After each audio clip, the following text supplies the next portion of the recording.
I told some bad stories for my interview.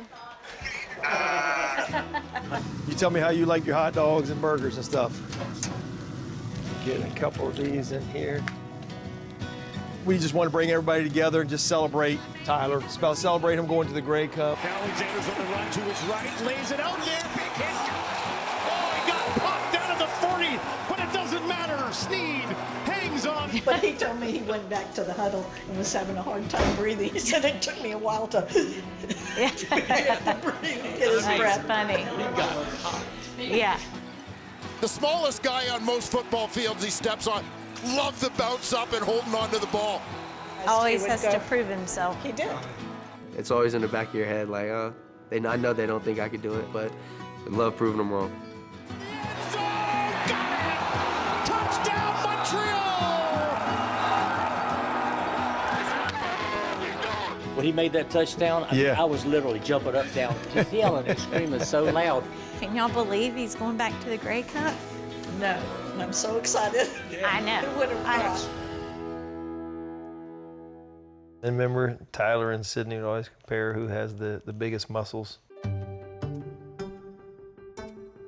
My family's got a lot of athletes, starting with my mom and dad. My dad played baseball in college and went on to play for the Cincinnati Reds organization. I was a cheerleader growing up, and I was able to cheer in college at North Carolina State University. She's the only national champion in the house with the cheerleading.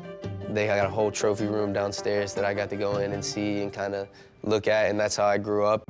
Look how little. Look, his helmet's bigger than him.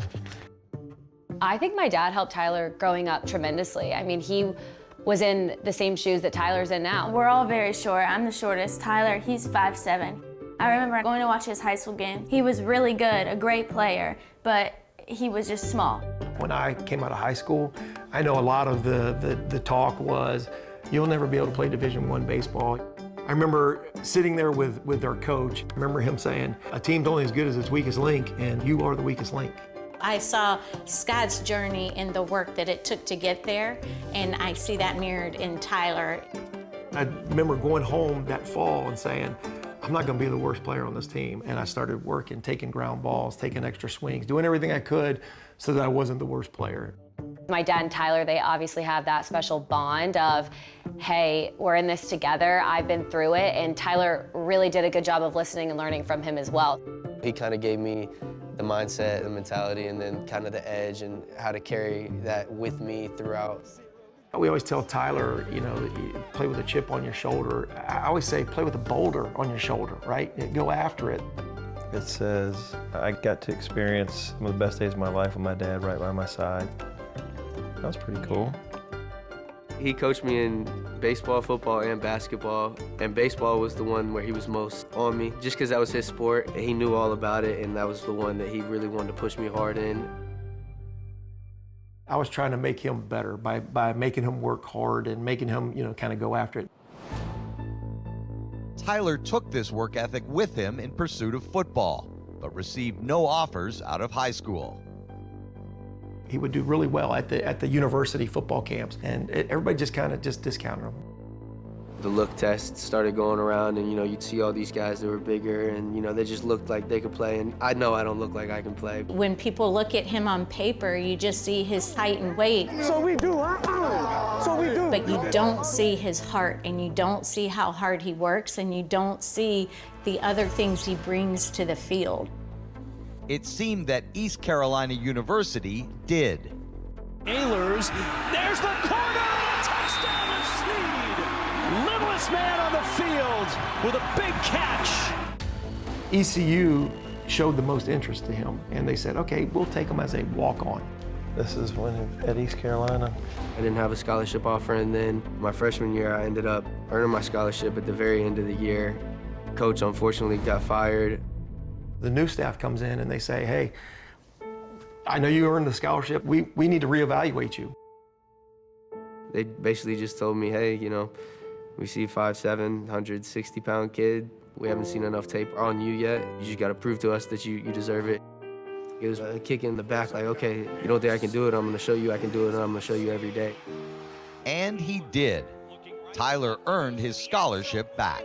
I think just The consistency and his persistence and drive really is what got him to the next level. Tyler Snead having himself a day. The next level involved the NFL's Pittsburgh Steelers. Didn't get drafted, so, got a rookie minicamp invite, got signed off that, and then was with the Steelers for all of preseason. He made it all the way to the final cuts, and he actually scored a game-winning touchdown against the Jacksonville Jaguars. So to go from, a kid in high school who wasn't getting any offers to make it into the Pittsburgh Steelers, it was just an incredible journey. Next stop on that journey, the CFL. When we first signed him, it was probably like March of 2023, and I watched his highlights, I'm like, this kid's really good. Then you see the height, and you immediately judge the height. And so we get to training camp, and we're making the depth chart, and he's literally the very bottom of the depth chart.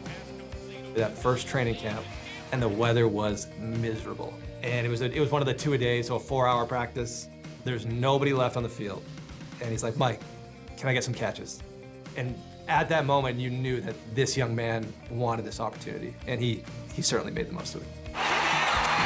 Touchdown, Alouettes! 1, 2, 3. Trifecta for Tyler Snead. I think they found that third option in the receiving corps. Snead capped off his rookie season hoisting the Grey Cup. That was my first time winning any kind of championship, and him being on the field and him being out there was another one of those proud moments where it was just like, I feel like everything he worked for was for this, and I got to share that with him. We're just hugging each other because that moment of, I'm coaching you in little Pee Wee football. We're excited because we're going to win the little Pee Wee championship. And then here he is now holding the Grey Cup, and I'm sitting there holding it with him. It was just an unbelievable moment. Tyler arrives at this Grey Cup as the Alouettes' most productive receiver. Touchdown, Tyler Snead. He cares more than anyone about winning, and he doesn't care if he doesn't get the ball. He does a lot of the little things that a lot of people wouldn't do. He's a beast in the box. He hits the big defensive ends. He'll hack the defensive tackles, or he'll go hit a linebacker if he needs to. You just see him cutting a guy that's 290. He's a $170, and just what he has to his game and the tools that he has to games. Man, measurables don't mean nothing. That's the man right there. That's the man right there. It's all heart, it's all grit. Everything that this team is built on, Tyler Snead represents it. Let's go. Good job. Oh, wait. Let's go! Let's get it. You see that? I said. Whether they are at the game in Winnipeg or watching back home in Raleigh, North Carolina, his family is what lifts him up.